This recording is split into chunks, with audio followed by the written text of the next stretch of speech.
Do you remember the year? That season, the Cubs, the Indians, won the World Series. You don't, do you?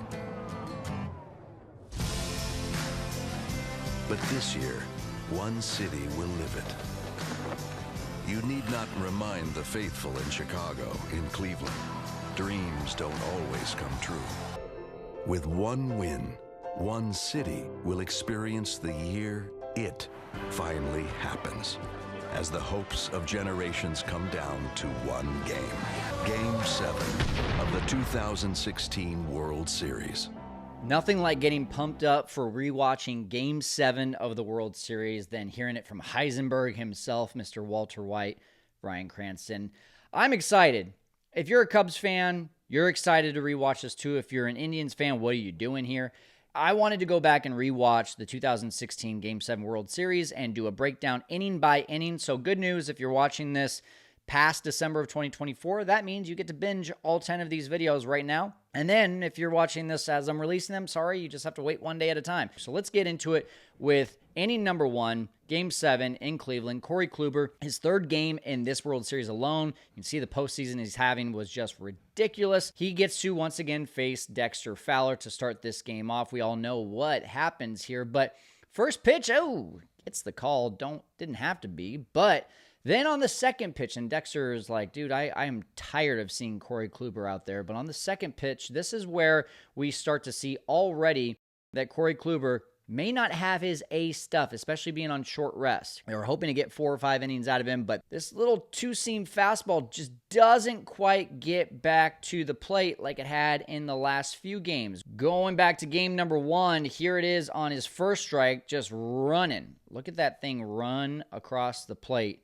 And then he strikes him out on that pitch, just darts it on the inside. That's what he was trying to do. Now, game 4, again to start the game against Dexter Fowler, really just working him in. And then that one, I mean, let's look at that one again. That one had the most movement. This thing is starting on the inside and then boom, right over the heart of the plate. And then just busting him inside. He's hitting his locations. The pitches are moving. But then game 7... again, just does not quite get there. Might be a sign early on that he doesn't have his stuff. Then on the third pitch, misses high and away, not even close. This guy's like, I don't like these first 3 pitches. And here comes the dagger. Dexter Fowler, the first of any leadoff home run in a Game 7 of a World Series ever. And yeah, at that point, Cubs fans, you could say we had a pretty good feeling.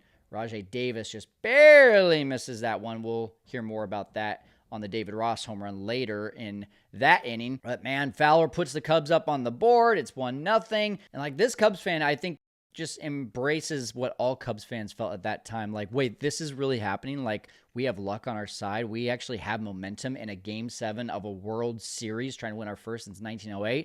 Meanwhile, this Indian fan is like, I thought the Cubs were the ones that are cursed. Why? Or maybe like, why did I pay $5,000 for these tickets? I don't know how much they were. All right, back to the game. Kyle Schwarber, Mr. Gimp himself, who didn't play the entire regular season or postseason and just is becoming a hero in the World Series. Little shake, it.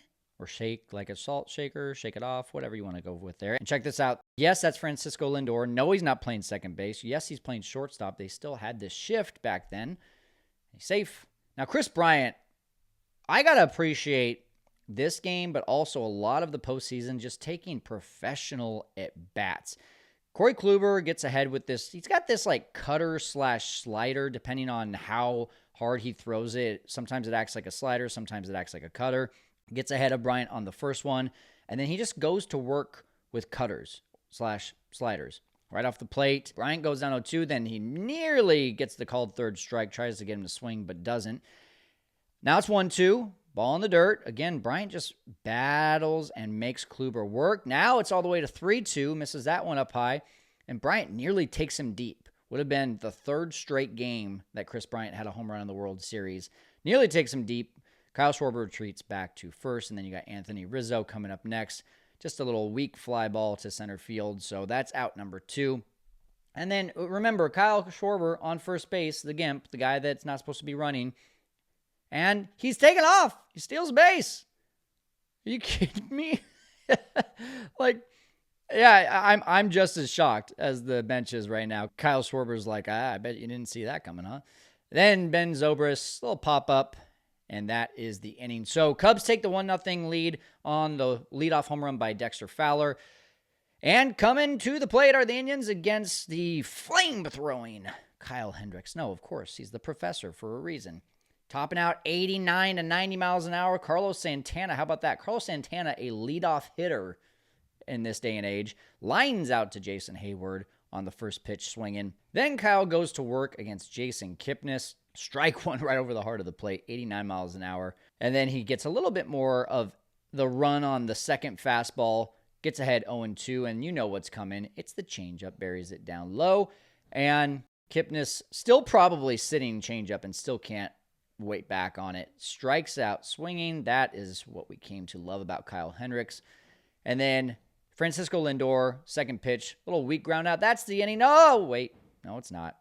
Javi Baez. Won't be the last time that we shake our head at Javi Baez this game, but he always finds a way to make us still love him at the end of the day.